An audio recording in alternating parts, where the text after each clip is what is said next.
Good morning. आज हम पढ़ेंगे कक्षा 9वीं का पाठ नंबर 7, डॉक्टर का अपहरण। अपहरण का मतलब होता है किडनैपिंग। ये देखिए, ये है आज के हमारे लेखक। इनका नाम है डॉक्टर हरिकृष्ण देवसरे जी। आइए इनके बारे में पढ़ते हैं।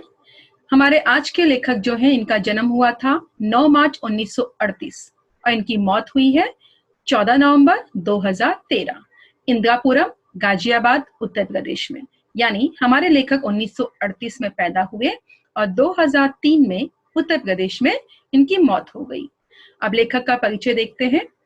हरिकृष्ण देवसरे जी हिंदी के प्रतिष्ठित बाल साहित्यकार थे, यानी कि जो आज के हमारे लेखक हैं, बच्चों के ऊपर अक्सर वो अपने साहित्य लिखा करते थे। उनकी बाल रचनाएं परंपरा का अन्वेषण करती, बच्चों की जिज्ञासा को उभारने वाली तथा उनकी कल्पनाओं में नूतन रंग भरने वाली हैं। यानी जो भी साहित्य वो लिखा करते थे बच्चों को लेकर, उनमें वो बच्चों में नई खोज के प्रति जिज्ञासा उत्पन्न करते थे और नई कल्पनाओं में नया रंग भरने की कोशिश करते थे। आइए पाठ के बारे में पढ़ते हैं। गद्य संबंधी विज्ञान कथा। जीवन की किसी घटना का रोचक प्रवाही वर्णन कहानी है। डॉक्टर का अपहरण एक विज्ञान कथा है। यानी आज हम एक कहानी पढ़ने जा रहे हैं जो विज्ञान से जुड़ी हुई है और यहाँ पर एक डॉक्टर है जिनका किडनैप हो जाता है। प्रस्तुत कथा के माध्यम से देवसरे जी ने उद्योगों के अंधाधुंध विकास, मशीनों की बढ़ती संख्या, फैलते प्रदूषण, बढ़ती बीमारियां, जलवायु परिवर्तन के कुप्रभावों के प्रति हमें जागरूक किया है। कुप्रभाव का मतलब होता है दुष्परिणाम। यानी आज के पाठ में लेखक ने यह कहना चाहा है कि जैसे जैसे हम इंसानों का लालच बढ़ रहा है, हम ज्यादा से ज्यादा उद्योग धंधे खोल रहे हैं, मशीनों का निर्माण कर रहे हैं, उस वजह से प्रदूषण फैल रहा है। वहीं दूसरी तरफ बीमारियां भी बढ़ रही हैं। यहाँ तक कि जो हमारा जलवायु है, जलवायु में भी धीरे धीरे परिवर्तन होना शुरू हो रहा है। आइए आगे देखते हैं। अब हमारा पाठ शुरू हो रहा है। ये हमारा पहला परिच्छेद है। कुछ महीनों पहले आपने डॉक्टर भटनागर के अचानक लापता हो जाने का समाचार पढ़ा होगा। लापता का मतलब होता है गायब।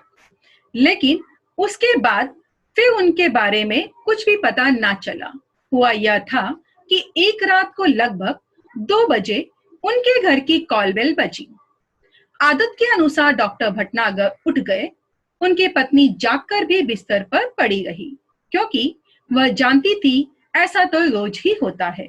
जब भी कोई मरीज सीरियस होता तब अस्पताल का चौकीदार उन्हें उठाने आ जाता। अगर किसी को उन्हें घर बुलाकर ले जाना होता तो वह भी आकर उन्हें जगा देता। आइए समझते हैं कि क्या बोला गया है पहले पैराग्राफ में। यह हमारा पहला चित्र, यह हमारा दूसरा चित्र। देखिए, कुछ महीनों पहले डॉक्टर भटनागर के अचानक लापता हो जाने का समाचार पढ़ा। तो ये देखिए पहला चित्र, ये समाचार पत्र मैंने दिखाया है। बताया गया है कि आज के हमारे पाठ की जो डॉक्टर हैं उनका नाम है डॉक्टर भटनागर। मान के चलेंगे कि यही हमारे हैं आज के डॉक्टर, डॉक्टर भटनागर। कुछ दिनों पहले न्यूज़पेपर यानी कि अखबार में इनके गायब होने का समाचार छपा था। अब क्या हुआ था, तो एक रात के करीबन 2 बजे उनके घर की कॉल बेल बजी। तो डॉक्टर साहब को ये आदत थी कि जब भी कोई मरीज आधी रात को भी अगर उनके दरवाजे पर आकर दस्तक देता था तो वो कभी उसे मना नहीं करते थे। इसीलिए जब उनके घर की कॉल बेल रात के 2 बजे बजी तो वो बिस्तर से उठ जाते हैं और दरवाजा खोलने चले जाते हैं।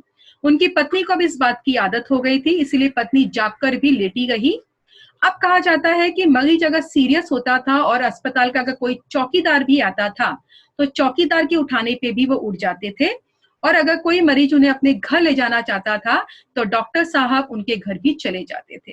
तो यहाँ ये बताया गया है कि कैसे एक इंसान अपने पेशे के प्रति ईमानदार होता है, और ईमानदारी ऐसी थी कि आधी रात को भी अगर डॉक्टर भटनागर को कोई बुलाने आता था तो वो उफ नहीं करते थे, सामने वाले के साथ चले जाते थे। अगला, डॉक्टर भटनागर मरीजों की सेवा करना अपना परम कर्तव्य समझते थे, इसीलिए वह इसका बुरा ना मानते बल्कि सहज चले जाते। सहज एक नया शब्द है, इसका अर्थ होता है आसानी से। तो वो क्या करते थे, मरीजों की सेवा को ही अपना परम कर्तव्य समझते थे, इसीलिए वो कभी भी कोई भी उनको रात में भी अगर बुलाने आ जाता था तो वो चले जाते थे। कोई उन्हें फीस दे ना दे इसकी भी उन्हें चिंता ना थी, यानी वो फीस की भी चिंता नहीं करते थे। उस रात भी वह उठे और गाउन पहने ही दवाइयों का बैग उठाकर चले गए। कहते हैं उस रात जब कॉल बेल आपकी बजी थी, डोरबेल, तो डोरबेल बजते ही जब उन्होंने गाउन पहना हुआ था तो वो गाउन पहने ही क्या करते हैं, अपने दवाइयों का बैग उठाकर चले जाते हैं। ये देखिए चित्र में, इसे कहते हैं गाउन, जो नाइट सूट के ऊपर पहना जाता है, और ये है डॉक्टर साहब का दवाइयों का बैग। तो जैसे ही अपना डोरबेल बजी वो गाउन में ही थे और सामने वाले के साथ वो अपना बैग लेकर चले जाते हैं। आमतौर से यह होता है कि वह 1-2 घंटे में लौट आते थे या फिर सवेरा होते होते तो अवश्य ही आ जाते थे, क्योंकि उन्हें अस्पताल समय पर जाना होता था। अब देखिए यहाँ पे कि उन्हें आदत थी कि वो अस्पताल समय पे जाते थे, तो मैंने यहाँ पे एक अस्पताल यानी कि हॉस्पिटल का चित्र दिखाया है। अब देखिए, अब मैंने यहाँ क्या बताने की कोशिश की है, तो यहाँ लेखक कहता है कि वो मरीजों की सेवा करना अपना सबसे बड़ा कर्तव्य समझते थे, इसीलिए आधी रात को भी अगर कोई उन्हें बुलाने आता था तो वो खुशी खुशी चले जाते थे। अगर किसी को पैसे देने होते थे, अगर फीस देनी है तो वो देता था, अगर किसी के पास नहीं है तो वो मांगते भी नहीं थे। एक रात ऐसा हुआ कि जब उनका डोरबेल बजा था तो उन्होंने गाउन पहन के सो रहे थे, वो गाउन पहने ही दवाइयों का अपना बैग उठाकर चले जाते हैं।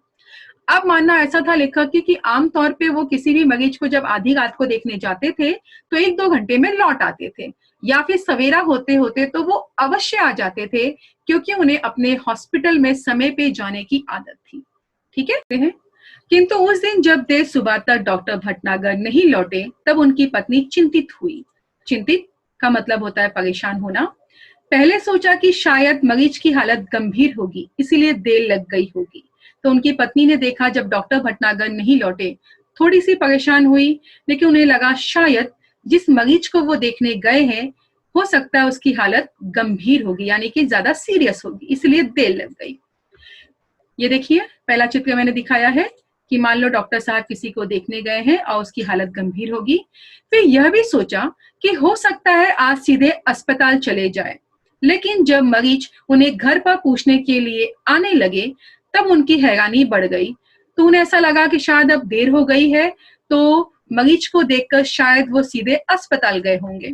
ठीक है, लेकिन अस्पताल से जब मरीज उनके घर पर आने लगे तब उन्हें चिंता होने लगी। उन्होंने मित्रों तथा कुछ अन्य संबंधियों को फोन किया और डॉक्टर साहब के बारे में पूछताछ की, किंतु कोई जानकारी नहीं मिली। तो ये देखिए तीसरे चित्र में, जब वो ज्यादा सीरियस हो जाती है, टेंशन में आ जाती है, तो अपने सभी रिश्तेदारों को फोन लगाने लगती है, सभी लोगों को, मित्रों को फोन लगाती है, लेकिन किसी को भी डॉक्टर साहब के बारे में कुछ पता नहीं होता। अगला, कुछ देर के बाद यही मान बैठी कि शायद वे किसी दूर के गांव में गए हों और किसी कारण से जल्दी वापस ना आ पाए हों। अब उन्होंने ये भी सोचा कि हो सकता है कि वो किसी गांव के, दूर गांव के मरीज को देखने गए होंगे और वहां उन्हें देरी लग गई होगी, इसीलिए आने में समय लग रहा है। तो यहाँ इस पैराग्राफ में हमने ये जाना कि कैसे उनकी पत्नी चिंतित होती है और उनके मन में क्या क्या कल्पनाएं आती हैं। सबसे पहले पत्नी ने सोचा कि हो सकता है जो मरीज है वो गंभीर होगा। फिर दूसरा उन्होंने सोचा कि हो सकता है मरीज को रात को देखकर सीधा वो अस्पताल चले गए होंगे। फिर उन्होंने चिंता में आकर अपने सभी मित्रों और सगे संबंधियों को फोन भी कर दिया, और अंत में वो ये सोचती है कि हो सकता है कि डॉक्टर साहब किसी गांव में किसी मरीज को देखने गए होंगे, इसीलिए आने में देर हो रही होगी। आइए अगला देखते हैं। शाम तक भी जब डॉक्टर भटनागर नहीं लौटे तब उन्होंने पुलिस स्टेशन को फोन किया। डॉक्टर भटनागर का इस तरह गायब हो जाना पुलिस के लिए भी हैरानी का कारण बन गया। अब कहा जाता है कि जब वो नहीं आए तो उन्होंने क्या किया, देखिए पहले चित्र में, कि उन्होंने इस तरह से फोन कर दिया हमारे पुलिस स्टेशन पे, और पुलिस भी हैरान हो गई। चारों ओर खोज शुरू हो गई, वायरलेस से संदेश भेज दिए गए।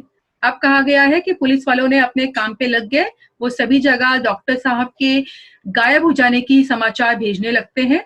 डॉक्टर भटनागर के गायब होने का समाचार बिजली की तरह शहर भर में फैल गया उनकी पत्नी खोज के लिए केवल इतना ही सूत्र दे सकी। क्या दे सकी? कि डॉक्टर साहब अपनी कार में गए थे, कार में नहीं गए, उन्हें लेने कोई गाड़ी आई थी। तो डॉक्टर साहब की पत्नी ने इतना ही सुराग दिया, सूत्र का मतलब होता है सुराग देना, इतना ही सुराग दिया कि मानो वो अपनी गाड़ी में नहीं गए थे, उन्हें लेने के लिए कोई गाड़ी सामने से आई थी, जिसके बड़े पहियों के निशान उन्होंने सवेरे घर के बाहर सड़क और फुटपाथ पर देखे थे। तो ये देखिए ये वाला चित्र, यहाँ पर मैंने रास्ते पे बड़े टायर का निशान दिखाया है। तो यहाँ इस पैराग्राफ में लेखक ने ये बताया है कि कैसे उनकी पत्नी चिंतित हो जाती है डॉक्टर जी की, वो पुलिस स्टेशन में फोन कर देती है, पुलिस भी चिंता में आ जाते हैं, वो सभी को सूचनाएं भेज देते हैं डॉक्टर साहब को ढूंढने के लिए। फिर उनकी पत्नी से यही सुराग मिलता है कि जो डॉक्टर साहब हैं वो अपनी गाड़ी में नहीं गए थे, उन्हें लेने एक बड़ी गाड़ी आई थी, जिसके निशान उन्होंने फुटपाथ पे यानी कि सड़क पे सुबह सुबह देखे थे। अगला, जाहिर था कि डॉक्टर साहब किसी ट्रक या बस में गए हैं। मोहल्लों वालों से पूछताछ करने पर कोई जानकारी न मिली। फिर भी पुलिस ने वायरलेस से यह सूचना भी जारी कर दी कि कहीं किसी एक्सीडेंट के बारे में जानकारी मिले तो तुरंत सूचना दी जाए। ये देखिए पहले चित्र में मैंने ये बताया है कि कैसे पुलिस अपने काम पर लग जाती है, आसपास के लोगों से पूछताछ करती है कि क्या उन्होंने डॉक्टर साहब को कहीं देखा है आते जाते, या उनके बारे में कोई सूचना उन्हें पता है। दूसरा, पुलिस ये भी सभी को सूचना दे देती है कि देखे कि कोई एक्सीडेंट का केस तो नहीं आया है, कि हो सकता है डॉक्टर साहब का जिस गाड़ी में वो गए हो उस गाड़ी का कहीं कोई एक्सीडेंट हो गया हो। तो इस तरह पुलिस जोरों से अपने काम में लग जाती है। देखिए अगला, कई दिन बीत गए, कोई सूचना नहीं मिली। चूंकि डॉक्टर भटनागर का कोई शत्रु भी ना था, इसीलिए यह शंका करना व्यर्थ था कि उनकी हत्या कर दी गई होगी। व्यर्थ का अर्थ होता है बेकार। पुलिस अब केवल दो ही सूत्रों पर विचार कर रही थी। सूत्र मतलब सुराग, मैंने आपको पहले ही बता चुकी हूं। यह एक कि एक गुंडा उन्हें छिपा लिया हो या गुंडों ने उन्हें छिपा लिया हो और सब उनकी पत्नी से मोटी रकम की मांग करे। दूसरा यह कि कोई डाकू दल उन्हें किसी डाकू का इलाज कराने के लिए ले गया होगा।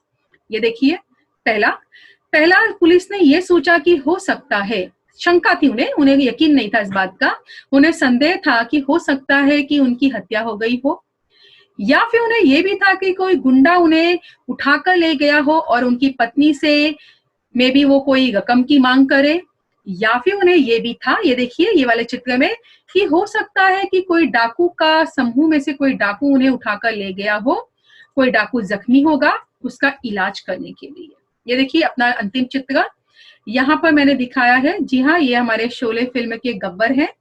मैंने ये बताया है कि पहले डाकू हुआ करते थे, अभी गांव में कहीं कहीं पाए जाते हैं। तो उन्होंने अंदेशा ये लगाया पुलिस ने कि हो सकता है उनका कहीं कोई हत्या हो गई हो या एक्सीडेंट हो गया हो, या कोई डाकू उन्हें उठा के ले गया हो किसी दूसरे डाकू का इलाज कराने के लिए, या पुलिस ने ये भी आशंका जताई कि हो सकता है किसी गुंडे ने उन्हें किडनैप कर लिया हो, अपहरण कर लिया हो और उनकी पत्नी से मोटी रकम की वो मांग करेगा। तो ये सभी जो संभावनाएं हैं वो पुलिस लगा रही थी डॉक्टर भटनागर को लेकर। अगला, दिन पर दिन बीतते गए और डॉक्टर भटनागर के बारे में कोई जानकारी न मिली। उनके इस तरह रहस्यात्मक ढंग से गायब हो जाने से न सिर्फ पुलिस परेशान थी बल्कि लोग भी भयभीत हो गए। रहस्यात्मक ढंग का मतलब होता है अजीब तरीका। तो इस तरह जब डॉक्टर साहब अजीब तरीके से गायब हो गए, ना ही किसी गुंडे की तरफ से कोई खबर आई, ना पैसों की मांग हुई, ना कोई डाकू ने उठा के ले गया, ना उनकी मौत हुई, ना हत्या हुई, ना ही कोई एक्सीडेंट हुआ, तो ये सभी संभावनाओं पे काम करने के बावजूद जब कहीं कोई नतीजा नहीं मिला तो सभी हैरान हो गए कि इतने अजीब तरीके से डॉक्टर भटनागर कैसे गायब हो सकते हैं। यही कारण था कि डॉक्टर भटनागर के गायब होने का समाचार केवल एक ही बार छपा गया। तो कहा जाता है कि उनके गायब होने का जो समाचार था केवल एक बार ही छापा गया था न्यूज़पेपर में। ये देखिए मैंने दिखा दिया चित्र में, ये पहले चित्र में। और बाद में भय का वातावरण बन जाने के डर से उसे दबा दिया गया। तो माना जाता है कि बाद में लोगों में इतना डर पैदा हो गया कि दोबारा उनके लापता होने का जो समाचार था कभी छपा ही नहीं पेपर में, क्योंकि लोग डर गए थे कि अचानक डॉक्टर साहब को क्या हो गया है, और डर के मारे उनका जो समाचार था गायब होने का दोबारा कभी नहीं छपा। अगला, धीरे धीरे कई महीने बीत गए। श्रीमती भटनागर निराश हो चुकी थी, उनकी हालत पागलों जैसी हो गई थी। हर रोज सुबह उठती और दरवाजे पर आकर खड़ी हो जाती। ये देखिए अपना पहला चित्र, यहाँ पे मैंने बताया है, मान के चलेंगे ये डॉक्टर भटनागर की वाइफ है। तो ये बहुत अजीब सा बिहेव करने लगी थी, क्योंकि उनके पति का कहीं कोई सुराग नहीं मिल रहा था और वो थोड़ी सी पगला गई थी, यानी कि परेशान हो गई थी। रोज सुबह वो उठती और दरवाजे पर आकर खड़ी हो जाती। ये देखिए, रोज सवेरे दरवाजा खोल के डॉक्टर साहब का इंतजार करती, जैसे वह डॉक्टर भटनागर के आने की प्रतीक्षा कर गई हूँ। तो जैसे बेटा हमेशा अगर हमारे घर में भी कोई गायब हो जाता है या कोई बिना बताए चला जाता है, तो जैसे घर के बाकी लोग परेशान हो जाते हैं, उसी तरह डॉक्टर के गायब हो जाने के बाद उनकी जो पत्नी थी वो भयभीत हो जाती हैं, डर जाती हैं, और डर के मारे वो अजीब सा व्यवहार करने लगती हैं और हमेशा दरवाजा खोलकर मानो डॉक्टर साहब का वो इंतजार करने लगती हैं। अगला, कई महीने बाद एक दिन श्रीमती भटनागर ने दरवाजे पर फिर से वैसी ही गाड़ी के पहियों के निशान देखे। ये देखिए, उन्हें लगा कि शायद डॉक्टर साहब आ गए थे, लेकिन कहाँ हैं? उन्होंने तुरंत पुलिस को सूचना दी। खोज जारी हो गई। पुलिस का एक दल का मतलब होता है समूह, यानी कि ग्रुप, उनके घर पर भी आया। उसने गाड़ी के निशान देखे, लेकिन उन निशानों को देखकर कुछ भी अंदाजा लगाना कठिन था। तो ये देखिए, फिर से उन्हें एक दिन डॉक्टर भटनागर की वाइफ को घर के बाहर वैसे ही टायर के निशान दिखे। वो घबरा कर पुलिस को फोन कर देती है। पुलिस आते हैं, लेकिन पुलिस को फिर से कहीं कोई सुराग नहीं मिलता है। अगला, हाँ, एक सीडी अवश्य मिली जो लिफाफे में बंद थी और उस पर श्रीमती भटनागर का नाम लिखा था। उस सीडी को तुरंत सुनने की व्यवस्था की गई। सीडी बजते ही सभी लोग हतप्रभ रह गए। हतप्रभ का मतलब होता है हैरान हो जाना या परेशान हो जाना। उसमें डॉक्टर भटनागर बोल रहे थे।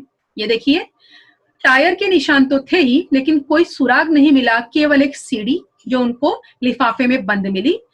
सीडी लेकर आई गई, सीडी को सुना गया और सीडी में डॉक्टर भटनागर की आवाज थी और वो सुनते ही सभी लोग हैरान हो गए कि डॉक्टर साहब क्या बोल रहे हैं। चलिए आगे देखते हैं उन्होंने क्या बोला। तुम लोग मेरे लिए परेशान होंगे, शायद अब मुझे मरा हुआ समझ लिया हो, लेकिन मैं जिंदा हूं और बिल्कुल ठीक हूं। तुम लोगों से कई करोड़ मील दूर मैं एक अन्य सौरमंडल के ग्रह पर हूं। सौरमंडल का मतलब होता है सूर्य का चक्कर लगाने वाले ग्रह, यानी वो हमारे पृथ्वी ग्रह को छोड़कर किसी और ग्रह पे चले गए थे जो सूर्य के बहुत करीब था। हम धरती वाले सोचते हैं कि शायद दुनिया में जो कुछ है वह हम ही हैं, लेकिन इस ब्रह्मांड में तो हमारे सूर्य जैसे न जाने कितने सूर्य हैं और सभी के अपने अपने ग्रह हैं। अब डॉक्टर साहब ने क्या कहा कि हो सकता है तुम लोगों ने मुझे मरा हुआ समझ लिया हो। ये देखिए चित्र में मैंने दिखाया है। सबको लगा हो कि डॉक्टर भटनागर मर गए हैं, लेकिन डॉक्टर भटनागर कहते हैं कि मैं जिंदा हूं और कहाँ हूं, तो अपने पृथ्वी से बहुत दूर, करोड़ों मील दूर, सूर्य के जैसा ही और एक ग्रह है, वहां पर हूं और वहीं पे मैं जिंदा हूं। अब देखिए क्या हुआ उनके साथ वहां पर। उन ग्रहों पर दुनिया बसी है और हमसे वे लोग कई गुना ज्यादा उन्नतिशील हैं। उन्नतिशील का मतलब होता है विकासमान, यानी कि हमसे ज्यादा वो डेवलप हैं। मुझे यहाँ आकर अपने परिवार, मित्रों, देश और पृथ्वी से दूर का दुख तो बहुत ज्यादा है, लेकिन इस बात की खुशी है कि मेरा यह भ्रम जाता है। भ्रम का मतलब होता है भूल, जाता रहा कि दुनिया में सिर्फ हम ही हैं। मुझे उम्मीद है कि पृथ्वी के लोग मेरी इस बात से कुछ सबक लेंगे। ये देखिए, ये मैंने दूसरे ग्रह के लोग दिखाए हैं, यानी कि एलियंस। तो यहाँ पे ये बताया गया है कि डॉक्टर साहब ने कहा है कि वो भले ही अपने परिवार, दोस्तों, मित्रों से दूर हैं, लेकिन वे कहाँ है? वे दूसरे ग्रह पर है, जहां पर और एक दुनिया बसी हुई है और उन्हें इस बात का भ्रम था कि सिर्फ पृथ्वी पे ही दुनिया है, लेकिन जब वो उस ग्रह पे जाते हैं तब उन्हें पता चलता है कि वहां पे भी जीवन है और वहां पे भी कई प्रकार के जीव जंतु पाए जाते हैं। अगला, हाँ, तो पहले सुनो एक कहानी कि मैं कैसे आया। अमेरिका में हुए मेरे सम्मान और मेरे ज्ञान के बारे में इस ग्रह के लोगों ने गुप्त रीति से सूचना इकट्ठे की थी। ठीक है, ये देखिए, तो जो दूसरे ग्रह के लोग थे उन्हें अखबार के द्वारा गुप्त रीति से ये पता चला कि डॉक्टर साहब को अमेरिका में एक अवार्ड यानी कि इनाम मिल रहा है। ये तभी से मेरा अपहरण करने की योजना बना रहे थे और उसी दिन से उन्होंने सोचा हम डॉक्टर को किडनैप करेंगे। उस रात को जब मैं बाहर आया तब एक आदमी ने मुझे बाहर खड़ी सवारी पर चलने का इशारा किया। ये देखिए, इशारा किया। मैं अपने सहज भाव से आगे बढ़ा, लेकिन उस विचित्र यान को देखकर चौंक पड़ा। तो कहा जाता है कि उस रात क्या हुआ था कि एक आदमी ने उन्हें इशारा किया डोरबेल बजाने के बाद कि भाई सामने गाड़ी है, बैठ जाइए। जब उन्होंने सामने एक विचित्र यान को देखा, यानी एक स्पेसशिप को देखा, तो वो हैरान हो गए, लेकिन उन्होंने उफ नहीं की और वो जाकर बैठ जाते हैं। अगला, इसके पहले कि मैं कोई विरोध करता या भागने की कोशिश करता, तीनों लोगों की मजबूत बाहों ने मुझे जकड़कर यान के अंदर डाल दिया। तो उन्होंने उन्हें जबरदस्ती डाल दिया था, इसलिए वो विरोध भी नहीं कर पाए। ये देखिए, पहले चित्र में मैंने किडनैपिंग का सीन दिखाया है कि कैसे दो लोग पकड़कर और एक इंसान इशारा दे रहा है, तो वो लोग उसे फॉलो कर रहे हैं। यान तेजी से घूमकर सू सू की आवाज करता हुआ आसमान में उड़ गया। घबराहट के कारण मैं बेहोश हो गया था और जब मुझे होश आया तो यह यान उस ग्रह पर पहुंच चुका था। ये देखिए, मैंने एक यान दिखाया है। तो इस तरह से यहाँ बताया है कि कैसे डॉक्टर भटनागर का किडनैपिंग हुआ था उस रात, कैसे दो लोग उन्हें जबरदस्ती पकड़ते हैं और उन्हें पकड़कर एक विचित्र यान में बिठा देते हैं। ये सब देख के वो बेहोश हो जाते हैं और जब उन्हें होश आया तो वो एक दूसरे ही ग्रह में पहुंच चुके थे।